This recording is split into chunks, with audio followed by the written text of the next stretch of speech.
ఇన్ని రోజులు సత్యని బెదిరిస్తే చాలనుకున్నాను. ఆ రూట్ వర్కౌట్ అవ్వడం లేదు. ఇప్పుడు టార్గెట్ సావిత్రి. ఇంటిని, బంగారం లాంటి భార్యని వదిలేసి ఆఫీస్ పేరుతో ఆమె చుట్టూ తిరుగుతున్నారు. ఊర్మిళ ఏ పని చేసినా డౌట్తో చేయదు, కాన్ఫిడెంట్గా చేస్తుంది. ఈ పాటికి ఇంటికి చేరుంటుందిగా. దాని రియాక్షన్ ఎలా ఉంటుందంట?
మాతో అర్జెంటుగా పనుందని వెళ్ళి గుడికెందుకొచ్చారు?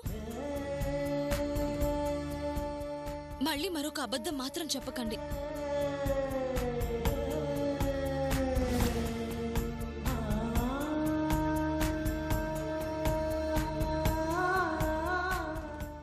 అనుమానంతో ఆ రోజు ఆయన నా మాట అడిగినందుకే ఎంతో బాధపడ్డారు.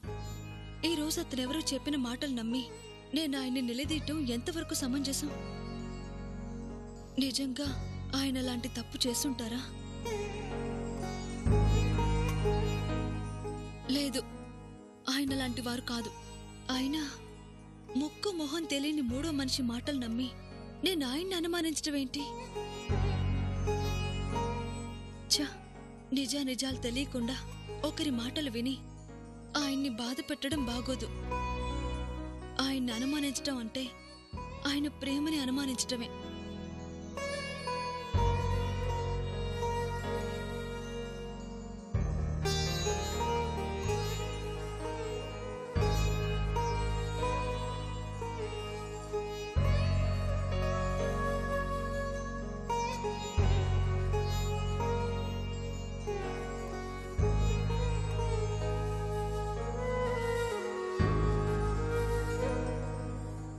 సమయానికి బామ్మ కూడా లేదు. 4 రోజులు ఉండి వెళ్ళమంటే వెళ్ళాలి అని గోల చేసి మరీ వెళ్ళింది. ఇలాంటప్పుడుంటే మనశ్శాంతిగా 4 మాటలు చెప్పేది. ఈ పాటికి సత్య ఇంట్లో గోల అయిపోయి ఉంటుంది కదా. గోలేంటి, నాకు తెలియకుండా మరో ఆడదాంతో తిరుగుతావా? నీలాంటి వాడితో ఇన్ని రోజులు కలిసి ఉండటమే తప్పు అని బ్యాగ్ సర్దేసుంటుంది. సర్దుతుందంటారా? సర్దుతుంది. మగవాడు ₹1,00,00,000 డబ్బు పోగొట్టినా ఆడది సహిస్తుంది గాని మరొక ఆడదానితో మాట్లాడాడు అన్నా సహించలేదు. అందుకే ఆడదానికి ఆడదే శత్రువు అంటారు. అబ్బబ్బబ్బా, అక్కడ జరిగే గొడవని క్రికెట్ మ్యాచ్ చూసినట్టు లైవ్ లో టెలికాస్ట్ చూడాలనుందే. కనీసం రన్నింగ్ కామెంటరీ చెప్పేవాళ్ళు కూడా లేరు.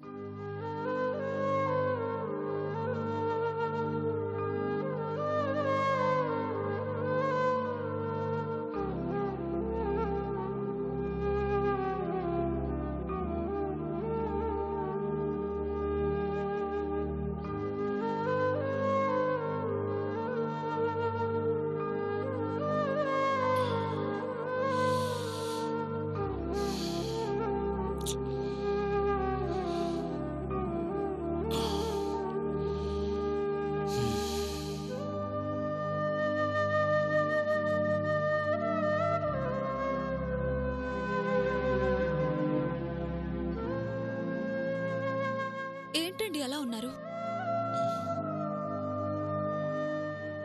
కొంచెం తలనొప్పిగా ఉంది. తలనొప్పా? అరే, జ్వరం కూడా వచ్చినట్టుంది కదండి. ఇప్పుడు స్నానం చేశారేంటి? ఒళ్ళంతా చిరాగా అనిపిస్తోంది, అందుకే స్నానం చేశాను. సరే ఉండండి, అప్పుడు నా కోసం తెచ్చిన టాబ్లెట్స్ ఉన్నాయి, తెస్తాను.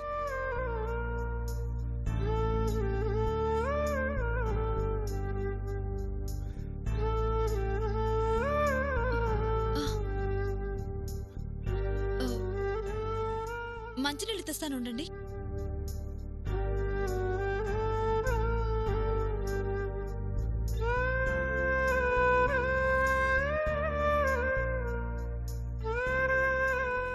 ఇదిగోండి.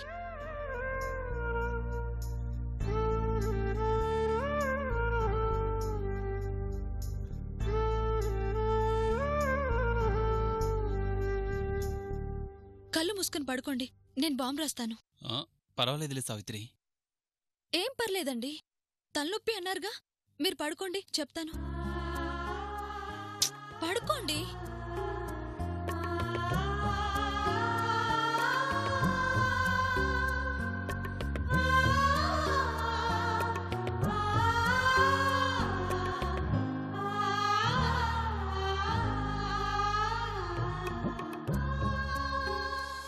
అయిపోయి ఉంటుంది, ఈ పాటికి అంతా అయిపోయి ఉంటుంది. అది సత్యని అనాల్సిన మాటలన్నీ అని బ్యాగ్ తీసుకుని బస్టాండ్కి చేరుంటుంది. ఈ పాటికి సత్య ఫోన్ చేయాలే. ఊర్మిళ, మన ఇద్దరి విషయం తెలిసిపోయింది, సావిత్రి ఇల్లు వదిలి వెళ్ళిపోయింది అని. అబ్బా, ఈ టెన్షన్ తట్టుకోలేకపోతున్నానే. అర్జెంటుగా అక్కడ ఏం జరుగుతుందో తెలుసుకోవాలి. ఎలాగమ్మగారు? ఏం చేద్దాం?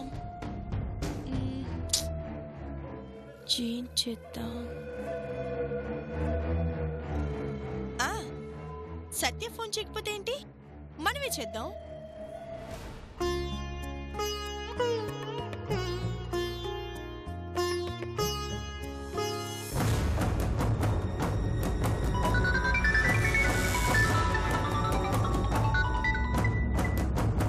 ఫోన్ తీయడేంటి?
Hello hello hello hello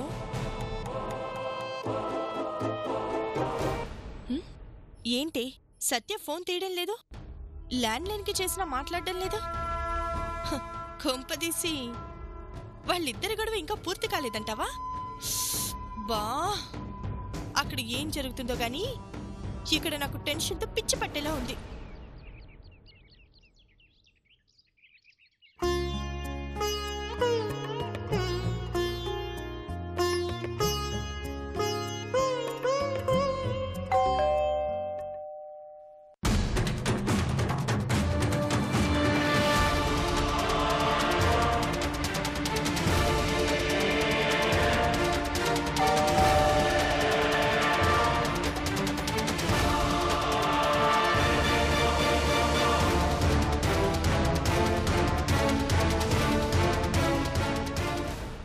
Savitri? బాగున్నానండి. రండి కూర్చోండి. ఆ, మంచినీళ్ళు తీసుకొస్తాను. సరే. ఏదో పెద్ద యుద్ధమే జరుగుతుందనుకుంటుంది ఊర్మిళ మేడం. ఇక్కడ వాతావరణమే కనిపించడం లేదు.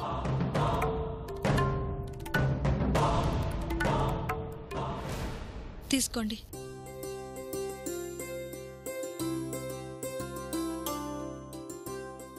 ఆఫీస్లో సత్య చేయాల్సిన వర్క్ చాలా ఉంది.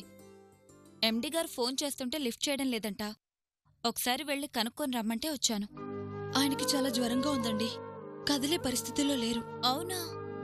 ఇప్పుడు ఎలా ఉంది? ఇంకా తగ్గలేదు. ఆయన లేచినట్టున్నారండి. ఒక నిమిషం. సరే.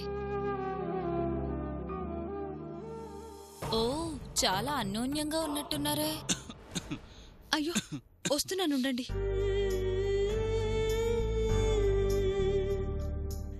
ఏమండి, మీరు ఈ టాబ్లెట్ వేసుకోండి.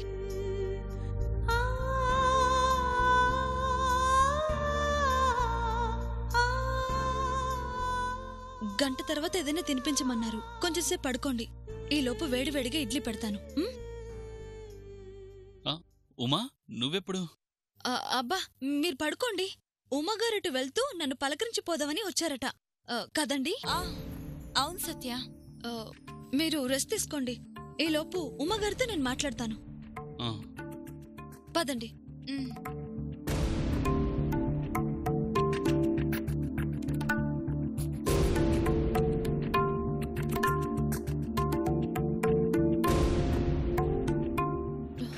చూశారుగా ఆయన ఎంత నీరసంగా ఉన్నారు.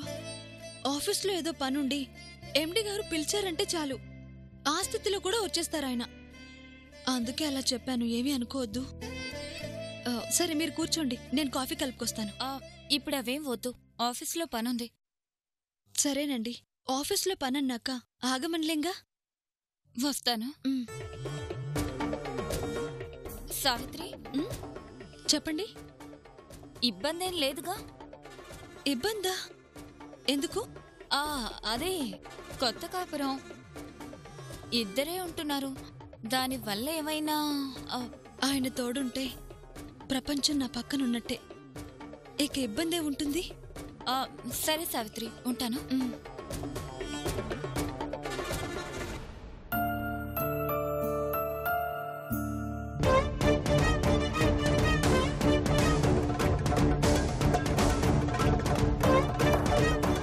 అవును మేడం, మీరు ఊహించిన వాతావరణం నాకక్కడ ఏమీ కనిపించలేదు. ఎప్పటికన్నా ప్రేమగా సావిత్రి సత్యకి సపర్యలు చేస్తోంది.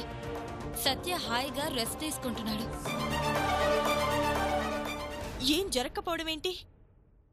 ఈ పాటికి ఆ సావిత్రి ఇల్లంతా అల్లకల్లోలం చేసి బ్యాగ్ సర్దుకుని బస్ కూడా ఎక్కేసింటుందనుకుంటే. నిజం మేడం, వాళ్ల మధ్య గొడవ కాదు కదా, చిన్న మనస్పర్ధ వచ్చినట్లు కూడా లేదు. గొడవ కాకపోవడమేంటుమా?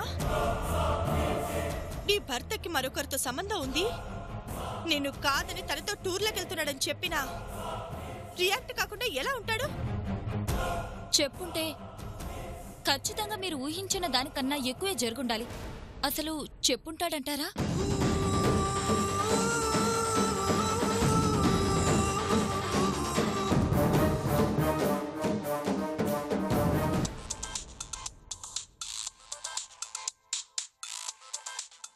పనైపోయిందని మళ్ళీ ఫోన్ చేసిందేంటి మేడం?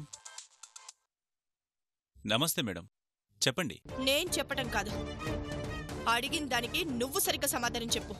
ఏమైంది మేడం? సావిత్రికి నేను చెప్పమన్న విషయం చెప్పావా? చెప్పడం ఏంటి మేడం, ఇంకా 4 మాటలు కలిపి చెప్పాను. నిజం చెప్పు, చెప్పావా లేదా? చెప్పావా అంటారేంటి మేడం? ఈ పాటికి వాళ్ళిద్దరి మధ్య రచ్చ రచ్చ అయి ఉంటుంది. అలాంటిదేం జరగలేదు, అందుకే కదా నీకు ఫోన్ చేసింది. ఏయ్, నిజం చెప్పు, సావిత్రికి చెప్పావా? అదనుకుని ఇంకెవరికైనా చెప్పావా? లేదు మేడం, నేను తనకే చెప్పాను. చెప్తే మరి రెస్పాన్స్ ఏది? అసలు మీ అందరినీ నమ్ముకున్నాను చూడు, అది నా తప్పు. ఇంకా నేను చూస్తూ ఊరుకుంటే ఇప్పుడు అది చేసే సేవలకి సత్య మనసు వెన్నెలా కరిగిపోతుంది. దూరం అవుతారు అనుకున్న వాళ్ళిద్దరూ దగ్గరవుతారు. మరేం చేస్తారు మేడం? యుద్ధంలో గెలుపోటములు తేలేది రాజు యుద్ధంలో దిగాకే. ఇంకా మిమ్మల్ని నమ్ముకొని లాభం లేదు. డైరెక్ట్గా నేనే రంగంలోకి దిగుతాను.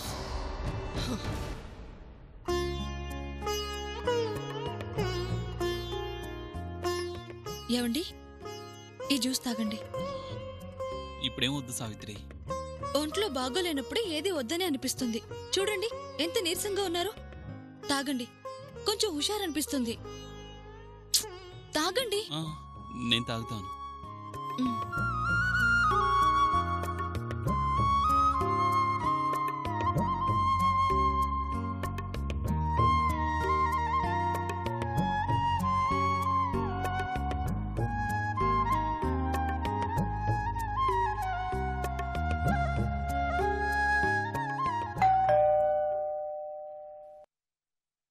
ఎవరో వచ్చినట్టున్నారు, వెళ్ళి చూసిరా సావిత్రి. నేను చూస్తానులేండి, మీరు తాగండి.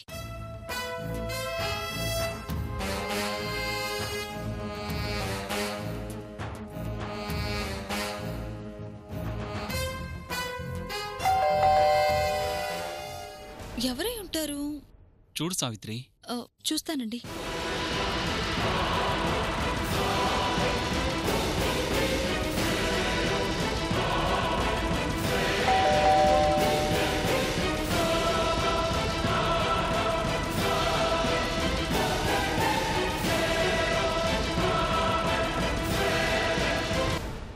నమస్తే మేడం. నమస్తే. ఎవరు కావాలండి? సత్యగారు లేరా మేడం? ఉన్నారు.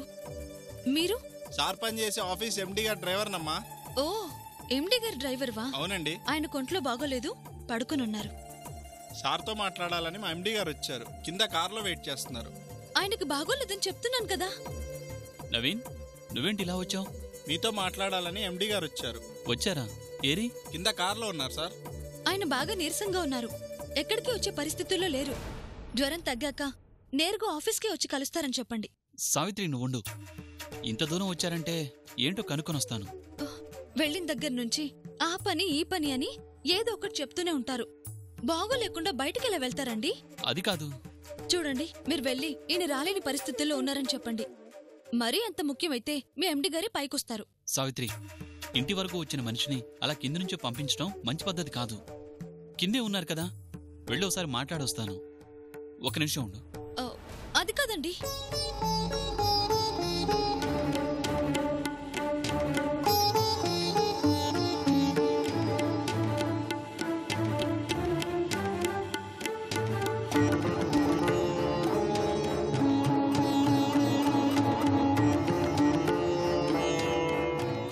పద నవీన్.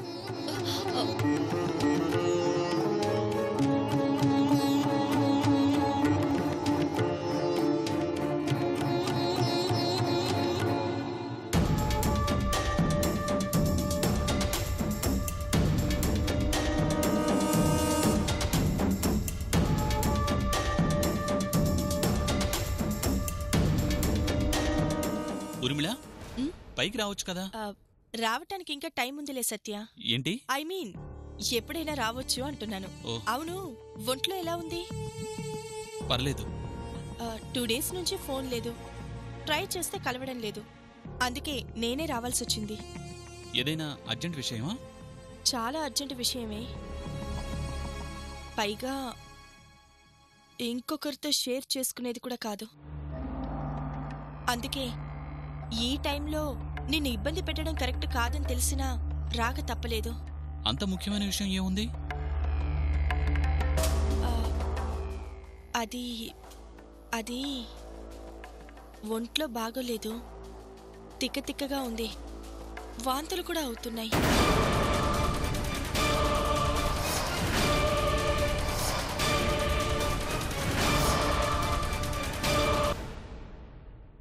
కంగ్రాచులేషన్స్ సార్, మీ వైఫ్ ప్రెగ్నెంట్. ఏదో ఒకటి చేద్దాం అంటున్నావు కానీ ఏం చేస్తావు? నా మెడలో తాళి కట్టి నన్ను నీ భార్యను చేసుకుంటావా?